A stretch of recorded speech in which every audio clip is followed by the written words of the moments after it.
40% ਜਿਹੜੇ ਮਸਾਇਲ ਹਨ ਉਹ ਮਰਦ ਦੀ ਤਰਫੋਂ ਹਨ, ਮਰਦ ਦੀ ਤਰਫੋਂ ਹੈ। ਬਾਂਝਪਨ ਦੇ। ਠੀਕ ਹੈ सी।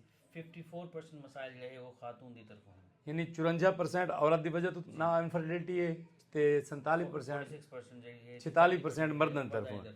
ਠੀਕ ਹੈ ਸਹੀ। ਉਹਨੇ ਜੋ ਆਮ ਤੌਰ ਤੇ ਜਿਹੜੇ ਵਜੂਹਾਤ ਨੇ, ਇੱਕ ਤਾਂ ਅਗਰ ਅਸਾਂ ਟੈਸਟਾਂ ਨੂੰ ਥੋੜ੍ਹਾ ਜਿਹਾ ਸਾਈਡ ਤੇ ਰੱਖੂੰ ਜਾ, ਜੀ ਸਾਡੇ ਮੁਆਸ਼ਰੇ ਦੇ ਵਿੱਚ, ਸਾਡੇ ਨਿਜ਼ਾਮ ਤਾਲੀਮ ਦੇ ਵਿੱਚ ਬਾਜ਼ ਔਕਾਤ ਜੋੜੇ ਨੂੰ ਮਖਸੂਸ ਆਯਾਮ ਦਾ ਹੀ ਕੋਈ ਨਹੀਂ ਪਤਾ ਹੁੰਦਾ, ਕਿਉਂਕਿ ਔਰਤ ਪੂਰੇ ਮਹੀਨੇ ਦੇ ਵਿੱਚ ਹਮਲ ਦੀ ਜਿਹੜੀ ਹੈ ਮੁਤਹਮਲ ਕੋਈ ਨਹੀਂ ਹੁੰਦੀ। ਸਹੀ ਹੈ। ਅੱਲਾਹ ਪਾਕ ਨੇ ਕੋਈ ਮਖਸੂਸ ਆਯਾਮ ਕਿਤੇ ਰੱਖਿਆ ਕਿ ਇਹਨਾਂ ਡੀਂਹ ਦੇ ਵਿੱਚ ਇਹ ਅਗਰ ਹਮਬਿਸਤਰੀ ਥੀ ਵੈਂਦੀ ਹੈ ਮੀਆਂ ਬੀਵੀ ਦੀ ਤਾਂ ਹਮਲ ਥੀ ਵੈਸੀ। ਸਭ ਤੋਂ ਬੇਸਿਕ ਜਿਹੜੀ ਸੈਕਸ ਐਜੂਕੇਸ਼ਨ ਹੈ ਸਾਡੀ ਸੋਸਾਇਟੀ ਦੇ ਵਿੱਚ ਐਗਜ਼ਿਸਟ ਹੀ ਨਹੀਂ ਕਰੇਂਦੀ। ਠੀਕ ਹੈ ਸਰ। ਅੱਛਾ, ਉਹ ਕੋਲ ਅਸਾਂ ਆਪਣੀ ਕਲੀਨਿਕ ਦੇ ਵਿੱਚ ਜਿਹੜੇ ਵੀ ਜੋੜਿਆਂ ਦੇ ਨਾਮ ਤੌਰ ਤੇ ਉਹਨਾਂ ਕੋਲ ਪੁੱਛਦੇ ਹਾਂ, ਮਿਸਾਲ ਦੇ ਤੌਰ ਤੇ ਕੋਈ ਜੋੜਾ ਅਗਰ ਬਾਹਰ ਰਹਿੰਦਾ ਹੈ, ਸਹੀ ਹੈ ਸਰ, ਉਹ ਆਪਣੇ ਛੁੱਟੀਆਂ ਦੇ ਲਈ ਹਿਸਾਬ ਬਣਾ ਕੇ ਆਂਦਾ ਹੈ ਤਾਂ ਅਮੂਮੀ ਤੌਰ ਤੇ ਮਾਹਵਾਰੀ ਦੇ ਫੌਰਨ ਬਾਅਦ घर आ रहे हैं। बिल्कुल वो आयाम जड़ा है बाल किते को नहीं होंदे। बिल्कुल ठीक है।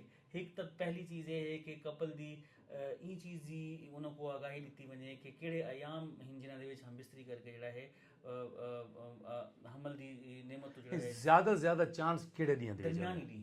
सादा अल्फाज मसलन है कि आज माहवारी आई है 15 तारीख को, ਤਾਂ ਇਹ ਪਹਿਲਾ ਨਹੀਂ ਹੈ। ਠੀਕ ਹੈ ਸਰ। ਤਾਂ ਦਰਮਿਆਨੀ ਆਯਾਮ ਜਿਹੜੇ 9 ਤੋਂ 20 ਦੀ ਹਨ, ਇਹਨਾਂ ਦੇ ਵਿੱਚ ਹਮ ਬਿਸਤਰੀ ਕਰਕੇ ਨਹੀਂ। ਇਹ ਦੱਸੋ ਡਾਕਟਰ ਸਾਹਿਬ, ਸਾਡੇ ਜਿਹੜੀ ਆਮ ਰੂਟੀਨ ਵਿੱਚ ਨਾ ਜਿਹੜੇ ਲੋਕ ਔਲਾਦ ਵਾਸਤੇ ਸਿੱਖਦੇ ਪਏ ਹੁੰਦੇ ਨੇ, ਉਹ ਵਿਚਾਰੇ ਨੀ ਰਾਤ ਵਾਲਾ ਨਾ ਇਹ ਕੰਮ ਕਰਦੇ ਪਏ ਹੁੰਦੇ ਨੇ, ਕਿਉਂਕਿ ਤਾਂ ਕਿ ਸਾਲਾ ਕੋ ਅੱਲਾਹ ਪਾਕ ਬੱਚਾ ਦੇ ਦੇ।